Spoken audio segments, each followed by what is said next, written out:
Женщина думала, что наконец-то ждет ребенка, и ее мечта сбудется. Однако она не могла представить, что находится у нее в животе. Когда врачи узнали, что это было, все были шокированы. И эту историю нам расскажет главная героиня. Приятного просмотра. Здравствуйте, меня зовут Джессика. Мне 35 лет, и я работаю юристом в крупной известной фирме в моем городе.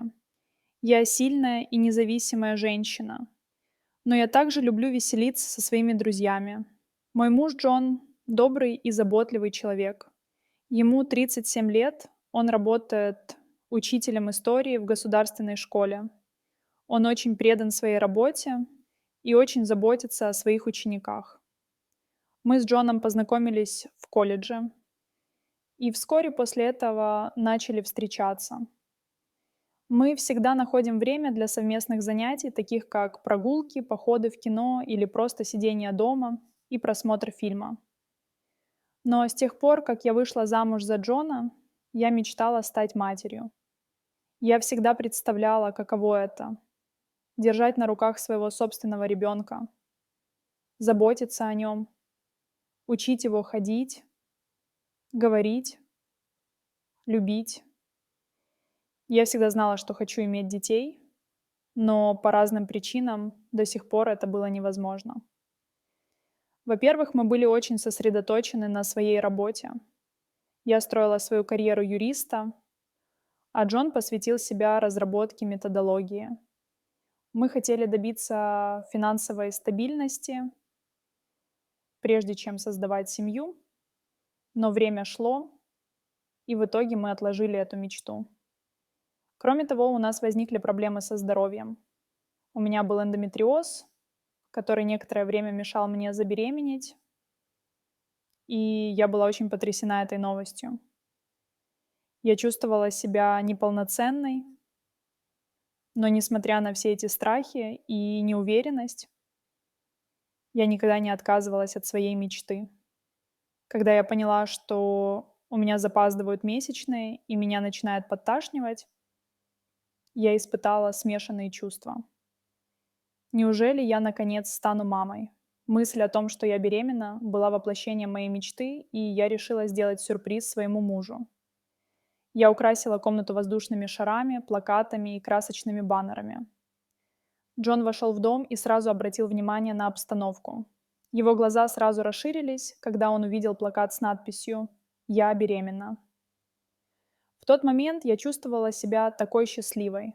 Это было осуществлением нашей самой большой мечты, и это стало бы началом нового этапа в нашей жизни. Мы с Джоном обнялись и поплакали, а затем начали планировать и обсуждать, какой будет наша жизнь с нашим маленьким ребенком. Я даже купила кое-какую детскую одежду, и мы начали обустраивать маленькую комнату. Я заметила, что у меня начинает формироваться животик, и купила несколько симпатичных платьев для беременных. Я чувствовала себя потрясающе, пока мы с Джоном не пошли на прием, чтобы узнать, все ли в порядке с ребенком. Но когда доктор посмотрел на меня, все изменилось. Я старалась сохранять спокойствие, пока он продолжал ощупывать мой живот. Именно тогда он сказал: «Здесь что-то серьезное». В этот момент мое сердце забилось быстрее, и я задрожала от страха. Врач назначил несколько анализов и сказал мне дождаться результатов. Пока я ждала, мои мысли метались из стороны в сторону. Я обдумывала все возможные варианты, гадая, что могло случиться с моим ребенком. Когда доктор наконец вернулся в палату, он сказал: «У меня нет лучшего способа сказать это, но, Джессика, ты не беременна». И прежде чем я успела спросить, почему я ощущаю все симптомы беременности, он продолжил: «У тебя в животе килограммовая липома». Я не понимала, как это могло случиться. Как я раньше ничего не замечала, я даже не знала, что такое липома.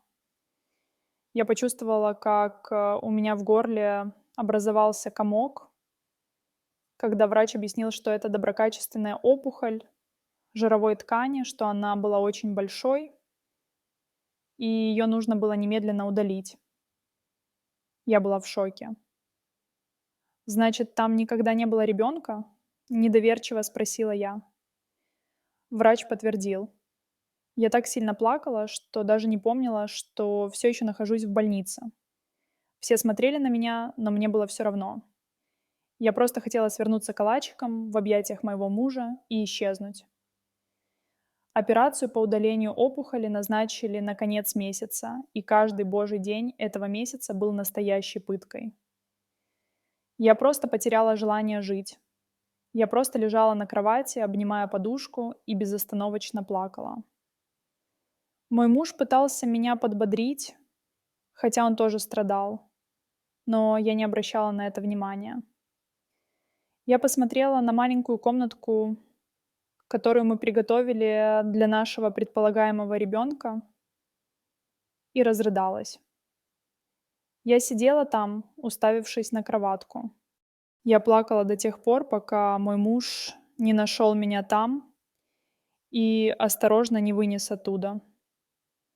Проходили дни, затем недели, и вскоре приблизилась дата операции. За несколько дней до операции я легла спать очень встревоженной. Затем мне приснился сон, который все изменил. Во сне я видела себя с ребенком на руках, а Джон обнимал меня и говорил: «Теперь у нас все в порядке, любимая. У нас получилось. Наконец-то мы семья». А потом я проснулась. Это вдохнуло в меня жизнь, и я вернулась к реальности. Я не мог позволить липами управлять моей жизнью.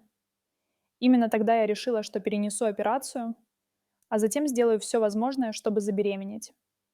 Во время операции Джон держал меня за руку и говорил, что все будет хорошо. Но поскольку казалось, что ничто в моей жизни не может идти своим чередом, неожиданный поворот снова поставил меня в тупик. Во время операции врачи обнаружили нечто совершенно неожиданное. Помимо опухоли у меня был плод, который развивался ненормально из-за этой липомы. Похоже, опухоль выросла достаточно сильно, чтобы сдавливать и мешать росту моего ребенка. Поскольку анестезия была только местной, я все еще была в сознании. Врачи тоже были в шоке, и им нужно было быстро принять решение. Они сказали, что существует высокий риск того, что с ребенком может случиться что-то фатальное, если операция продолжится, поскольку ребенок развивался почти в непосредственной близости от опухоли, где ей было негде расти. Врачи также сказали, что это здоровый плод, независимо от того, где он находится. Однако, если они остановят операцию сейчас, чтобы попытаться спасти плод, это может поставить под угрозу мою жизнь. Я была в слезах, не зная, что делать. Я все это время не могла поверить, что в моей утробе находится настоящий ребенок. А теперь в считанные минуты моя жизнь и жизнь моего ребенка были под угрозой. Джон в отчаянии посмотрел на меня. Он не хотел, чтобы я рисковала, но он также был парализован информацией о том, что у нас родится ребенок, если мы не продолжим операцию по удалению. Но тогда я просто умоляла врачей сделать все, что в их силах, чтобы спасти моего ребенка, даже если это будет стоить мне жизни. Им пришлось принять трудное решение. Итак, они оценили ситуацию и решили, что необходимо удалить липому, чтобы плод мог нормально расти, но, несмотря на риск, они попытаются спасти плод во время операции. Я почувствовала облегчение и в то же время ужас. Джон заплакал, и я заплакал вместе с ним. Я не знала, было ли это прощанием или праздником. Но потом мне сделали общую анестезию, потому что операция обещала быть сложной. Все исчезло, и я больше ничего не видела. Когда я проснулась несколько часов спустя, я была в замешательстве и испытывала боль. Затем Джон рассказал мне, что врачи умело и аккуратно провели чрезвычайно сложную операцию и что им удалось безопасно удалить липому. Но было слишком рано говорить спасибо, потому что когда я увидела выражение лица моего мужа, мое сердце забилось быстрее, и я снова впала в отчаяние. «Дорогой, где наш малыш?» — спросила я, глядя на свой живот, который был совершенно пуст. Но прежде чем он успел ответить, в палату вошли врачи, и я, наконец, услышала новость. Ребенок не выжил.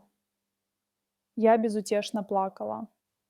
Я не знала, как жить дальше после стольких страданий. Я снова почувствовала, что мой мир рушится у меня на глазах. Все, чего я хотела, это стать матерью, и теперь этот шанс был отнят у меня во второй раз. Мы с Джоном много плакали. Мы обнимались, а потом снова плакали. Со временем мой муж пытался помочь мне как мог. Это было трудно, но я начала выздоравливать. Я начала заниматься тем, что мне нравилось. Я сблизилась с друзьями и снова начала смотреть в будущее. И именно в этом будущем я увидела лучик солнца. Я снова забеременела. И радость, которую я испытывала, была неописуемой. Я знала, что страх все еще не прошел, но я была полна решимости быть счастливой и родить своего ребенка в добром здравии. На протяжении всей беременности Джон всегда был рядом со мной, и мы снова были очень взволнованы. Это было похоже на то, что часть моего сердца, которая покинула меня после потери моего первого ребенка, вернулась ко мне. И вот я, наконец, родила нашего сына Стивена. Это было неописуемое чувство. Меня переполняли страх и тревога, но когда я впервые услышала его крик, я поняла, что оно того стоило. Лежа у меня на груди, Джон обнял меня и сказал несколько слов, которые, как мне показалось, я уже слышала. «Теперь у нас все в порядке, любимая. У нас получилось. Наконец-то мы семья». С этого момента наша жизнь полностью изменилась. Конечно, мы провели много бессонных ночей, меняя подгузники и ухаживая за сыном, но никогда еще мы не были так счастливы. Сегодня, оглядываясь назад, я понимаю, что вся эта боль и страдания того стоили. Я узнала, что жизнь полна взлетов и падений, но любовь всегда все преодолевает. Дорогие зрители, что вы думаете об этой истории? Расскажите, пожалуйста, в комментариях. А если вам понравилось это видео, то ставьте лайк и подписывайтесь на наш канал. До свидания.